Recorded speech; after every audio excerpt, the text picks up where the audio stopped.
Ubisoft just released Star Wars Outlaws. So today I'm going to sit down and talk about what I consider to be the greatest Ubisoft games. My name is James, and I started this channel simply because I love video games. If that sounds like you, please subscribe to my channel so that you can see more videos just like this one.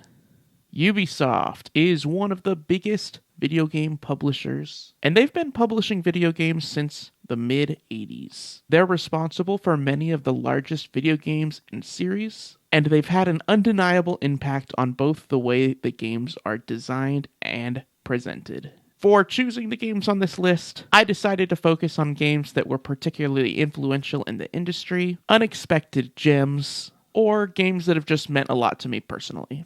Lastly, in order to diversify this list a little bit, I decided to limit each series to only one entry, and with all of that out of the way, let's get started. The first game that I want to talk about is Rayman. I'm picturing like Rayman 1, but I guess it could be really just, this could just be like the entire Rayman series. I loved playing Rayman Advance on Game Boy Advance, and I know that it didn't really pioneer a lot of what makes it a good platformer, but I feel like it largely goes underappreciated. You are able to unlock more areas on the map by finding new items and new weapons and meeting new people and collecting different things. And so in a way, it's almost a Metroidvania with a larger emphasis on platforming, which are both things that I really like. The reason I decided to include it on this list is because I feel like Rayman as a series is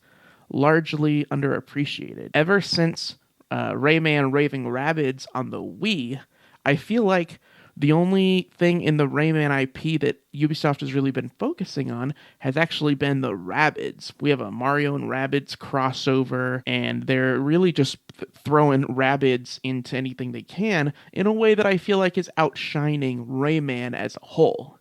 Similar to how the Minions have grown to outshine Despicable Me, even though that's where they came from originally. The other reason I wanted to include Rayman on this list is, while I haven't played it, I have heard that Rayman Legends from 2013 is actually a very good platformer, and definitely worth checking out. The next game that I want to talk about is Immortals Fenyx Rising. I chose this game largely because I feel like it's underappreciated.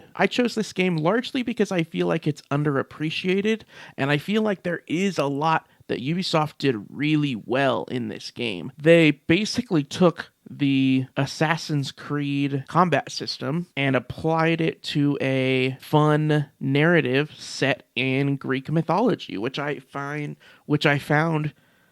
it to just be super enjoyable. Another reason that I decided to include this game was that because at launch, I felt like it was largely underappreciated, and I don't think it performed particularly well, and it's a shame that we're probably not going to be getting more games in the Immortals series. Up next is Far Cry. Really, we can just include the whole Far Cry series right here, but if I had to choose one, it would be either Far Cry 5, which is my personal favorite, or Far Cry 3, which was a much more influential open-world game. I haven't played it, but as far as I know, the Ubisoft formula or the Ubisoft checklist, lots of map markers showing up on your map that people have grown to hate about open-world games, started with Far Cry 3. I also think that Far Cry as a series does a really good job of letting players play however they want.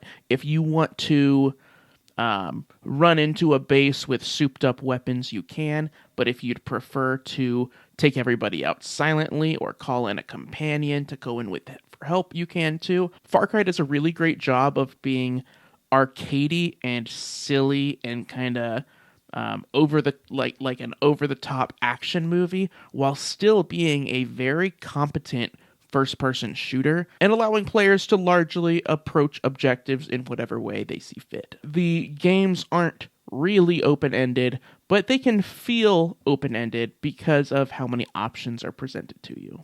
The next game that I want to talk about is Mario plus Rabbids. I guess if I had to choose one, it would be the first one, but I chose this game because in 2017, when this game came out, Ubisoft was being criticized for all of their games kind of looking and feeling the same, and then they turn around and released this game that was really unlike any other Ubisoft game that I've played. This crossover between Mario and Rabbids, for some reason, they do a really good job of integrating those two worlds. We have kind of the standard zaniness of the Rabbids, but they're actually kind of grounded a little bit by the Mario characters. Ubisoft, in this entry specifically, did a really great job of making a very simple and tactical game that it's very easy to kind of get a hold of and understand what's going on and then beat the individual levels, but it's much more difficult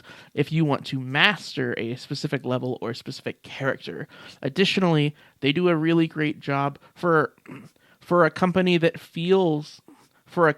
gets criticized for all of their products being the same.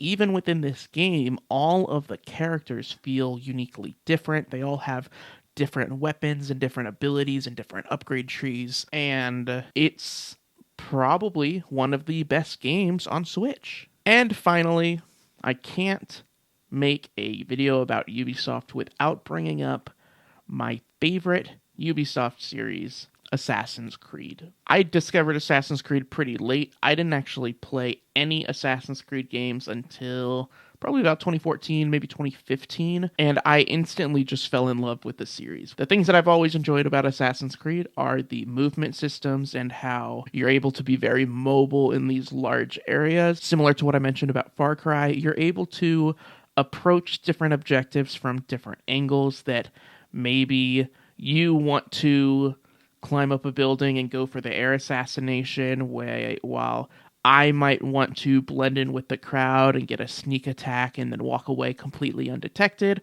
whereas somebody else might want to run in there with a big sword and just slash up some guys. And I really love that the series as a whole gives you the ability to do that. More in line with making the game whatever it is that you want it to be, being able to find both fun combat, fun movement, and puzzling stealth sections all kind of in the same game makes it really easy for me to turn to Assassin's Creed when I don't really know what to play next. Guys, that's all I have to say about Ubisoft today. In the comment section, please let me know what you think are the greatest Ubisoft games. Until next time, the best way to keep up with me is on Twitter and on Instagram at James_Solar. Thanks, guys.